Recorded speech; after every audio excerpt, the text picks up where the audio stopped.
Well,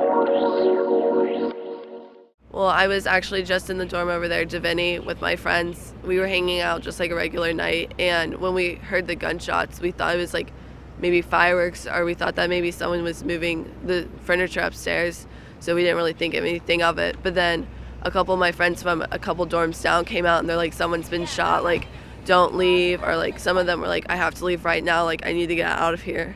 And so it was just kind of crazy. We found out that we had two of our kids from our dorm who were in the top floor at Strozier at the time, which is the library, and they were fortunately safe, but it was supposedly a chaotic scene in there, and crazy things going on everywhere in the library. People were barricading the doors, people were praying under tables, a lot going on in there, so it's just a sad situation all around.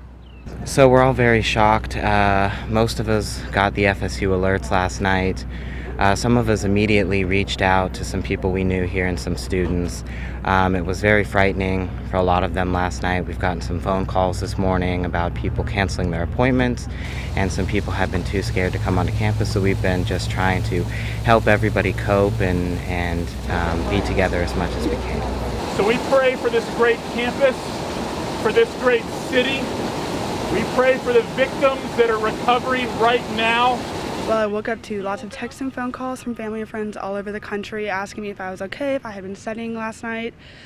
And I had no idea what was going on. My mom had called me 3 times, left a voicemail, and I checked the news and I found that 3 people had been shot on campus, and I just couldn't believe it. I mean, this is the library that most grad students go to, and all the other members of campus as well. And you always hear things like this happening on the news, and you never expect it happening so close to home. So I was in shock. The first thing I did was check on my roommate to make sure she was there, and she was, and we just sat in the living room crying about it. I mean, what do you do? What happens next? The poor people that saw what happened that were affected. You hear people say it, but it's surreal that it happens to you.